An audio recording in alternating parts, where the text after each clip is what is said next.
পরের দিন সকালে শুনতে পারি রাত্রে অনন্যার জ্বর আসছে। তাই আর কি করার, আঙ্কেলকে বলে আমি চলে গেলাম কলেজে। আর অনন্যার শরীর খারাপের জন্য সে বাসায় থেকে গেল। কলেজে গিয়ে ভর্তি হলাম। আমি তো আর জানি না আমাদের ক্লাস কই, তাই খুঁজতেছিলাম। তখন দেখি লাকি কলেজে আসতেছে। আমি ওর কাছে গেলাম, কেমন আছো? লাকি বলল, আমি ভালো আছি। অনন্যা কই? ওকে তো দেখছি না। আমি বললাম ওর শরীর খারাপ, তাই আজকে আসেনি। লাকি বলল, কি হয়েছে ওর? আমি বললাম হালকা জ্বর আসছে। লাকি বলল, ও আচ্ছা। আমি বললাম আমাদের ক্লাসরুম কই?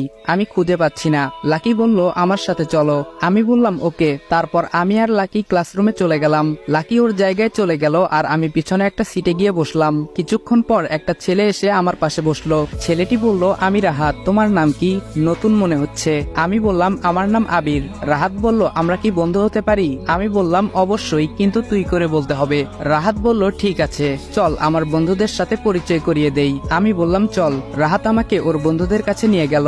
আমি বললাম হাই, আমি আবির। তারপর একে একে সবাই নিজেদের নাম বলতে থাকলো। ওদের সাথে কথা বলতে বলতে ক্লাসের ঘন্টা বাজলো। আমরা সবাই ক্লাসে গেলাম। যথারীতি ক্লাস করে লাকি সহ সবাইকে বিদায় দিয়ে বাসার পথে পা বাড়ালাম। বাসা 10 মিনিটের পথ, তাই হেঁটে আসছিলাম। তখন দেখলাম কে যেন অ্যাক্সিডেন্ট করছে, তাই আমি ওখানে গেলাম। হাসপাতালে নেওয়ার লোক নেই। এদেশের মানুষ শুধু অন্যের বিপদ দেখতে পারে, সাহায্যের বেলায় কেউ নেই। লোকটির গাড়ি অ্যাক্সিডেন্টে খারাপ হয়ে যাওয়ার কারণে আমি একটা সিএনজি নিয়ে তাকে হসপিটালে নিয়ে গেলাম। ওনার জ্ঞান ছিল না, তাই আমি নার্সকে ডেকে উনাকে একটা বেডে শুইয়ে দিলাম। আর ডক্টর এসে উনাকে ইমার্জেন্সিতে নিয়ে গেল। নার্স উনার মোবাইলটা আমাকে দিয়ে বলল 2 লাখ টাকা জমা দিতে, কিন্তু আমার কাছে তো টাকা নাই, কি করব বুঝতেছি না। তখন দেখলাম উনার মোবাইলে একটা নম্বর থেকে ফোন আসতেছে। তখনই আমি ফোনটা রিসিভ করলাম। মেয়েলি কণ্ঠে বুঝলাম উনার স্ত্রী হবে মনে হয়, তাই আমি সব ঘটনা খুলে বললাম এবং ঠিকানা অনুযায়ী আসতে বললাম। 20 মিনিট পরে মহিলা আসলো। আমি উনাকে বললাম যে ডক্টর টাকা জমা দিতে বলেছে, কিন্তু আমার কাছে টাকা নেই। তখন উনি কার্ড থেকে টাকা পে করলেন। উনাদের পরিচয়টা দিয়ে নেই। যিনি অ্যাক্সিডেন্ট করেছেন তিনি হলেন দেশের টপ ব্যবসায়ী রায়হান চৌধুরী, আর মহিলাটি হলেন মিসেস রায়হান চৌধুরী বা ইয়াসমিন চৌধুরী। আর উনাদের 5 বছরের একটা বাচ্চা আছে যার নাম মাহি। পরিচয় পর্ব শেষ, এখন বর্তমানে আসা যাক। ইয়াসমিন চৌধুরী কান্না করছিলেন। তখন কিছুক্ষণ পর ডক্টর আসলেন এবং বললেন রোগীকে সঠিক সময়ে আনার জন্য বেঁচে গেছেন। মিসেস রায়হান বললেন, আমরা কি উনার সাথে দেখা করতে পারি? ডক্টর বলল, বেডে শিফট করার পরে দেখা করতে পারবেন। ইয়াসমিন চৌধুরী বলল, ধন্যবাদ ডাক্তার। ডক্টর বলল, ধন্যবাদ উপরওয়ালাকে দেন। কিছুক্ষণ পর উনাকে বেডে শিফট করা হলো। তখন আমরা 3 জন গেলাম। রায়হান চৌধুরী আমাকে বলল, তুমি কই থাকো বাবা? আমি বললাম এক আঙ্কেলের ওখানে। রায়হান চৌধুরী বলল, ওহ আচ্ছা। আমি বললাম আমি যাই তাহলে। রায়হান চৌধুরী বলল, আচ্ছা যাও, আর শোনো আমার কার্ডটা রাখো, কোনো সমস্যা হলে আমার কাছে এসো। আমি উনার কাছ থেকে কার্ডটা নিয়ে তাদের কাছ থেকে বিদায় নিয়ে চলে আসলাম বাসায়। বাসায় আসার পর আঙ্কেল জিজ্ঞাসা করলেন এত দেরি হলো কেন? আমি আজকে ঘটে যাওয়া ঘটনা বললাম। তখন উনি বললেন, আচ্ছা ঠিক আছে, তুমি ফ্রেশ হয়ে আসো, খাবে এখন। তারপর আমি রুমে গিয়ে ফ্রেশ হয়ে খাবার খেতে চলে আসলাম। দেখলাম অনন্যাও আছে। আমি ওরে বললাম, শরীর ঠিক আছে? অনন্যা বলল, অনেকটা সুস্থ এখন। আর কেউ কোনো কথা না বলে খেয়ে উঠলাম আর রুমে চলে আসলাম। তারপর গোসল করে একটু ঘুম দিলাম। ঘুম থেকে উঠে ফ্রেশ হলাম। অনন্যা অসুস্থ থাকায় আজকে আর ছাদে গেলাম না, তাই রুমে বসে মোবাইলে ফ্রি ফায়ার গেম খেলা শুরু করলাম।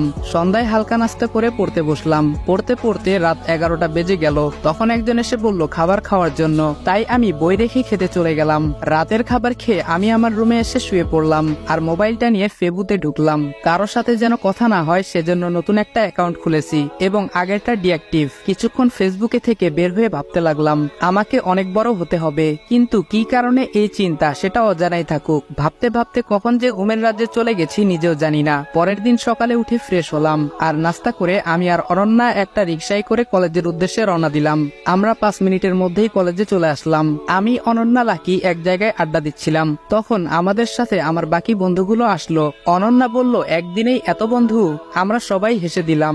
অনন্যা বলল, আচ্ছা বাদ দাও। আমি বললাম, আচ্ছা রাহাত তোর জিএফ নাই? রাহাত বলল, নাই। মেহেদি বলল, একদম মিথ্যা বলবি না। তাহলে সাইমাকে? রাহাত বলল, ওই একদম বলবি না। আসলে সাইমা হলো লাকির খালাতো বোন, আজকে কলেজে আসেনি। লাকি বলল, এত কিছু আর আমি জানি না? রাহাত বলল, আমি ওরে পছন্দ করি, কিন্তু ওই আমাকে করে না। ওর বয়ফ্রেন্ড আছে কিনা তাও জানি না। লাকি বলল, আচ্ছা চিন্তা করিস না, ওর বিএফ নাই, আমি সব ঠিক করে দিব। রাহাত বলল, সত্যি? লাকি বলল, তবে একটা শর্ত আছে। রাহাত বলল, কি শর্ত? লাকি বলল, আমাদের আজকে ট্রিট দিতে হবে।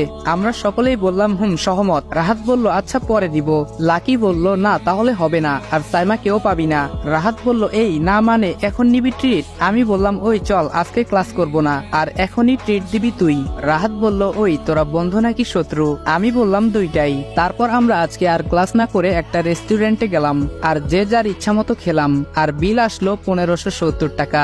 বেচারা রাহাত একেবারে ফকির। রেস্টুরেন্ট থেকে বের হয়ে রাহাত বলতেছে আমারও একদিন আসবে। একটু পরে সবার কাছ থেকে বিদায় নিয়ে আমি আর অনন্যা হেঁটে হেঁটে বাড়ির দিকে যাচ্ছিলাম। তখনই একজন ছেলে অনন্যার মোবাইল নিয়ে দৌড় দেয় আর আমি দৌড়ে ধরে ফেলি। যখন মারতে যাব তখন ওর চেহারা দেখে মায়া লাগে আর ওই ছেলেটা বলে ভাই আমাকে ছেড়ে দেন, আমার বাবা নেই, মা অন্যের বাড়িতে কাজ করত, কিন্তু মাও অসুস্থ আর আমি গতকাল থেকে কিছু খাইনি, কাজ খুঁজতেছি পাইনি, তাই এই কাজ করতে আসছিলাম, প্লিজ ভাই আমাকে ছেড়ে দেন। ছেলেটার বয়স অনুমানিক 16 হবে।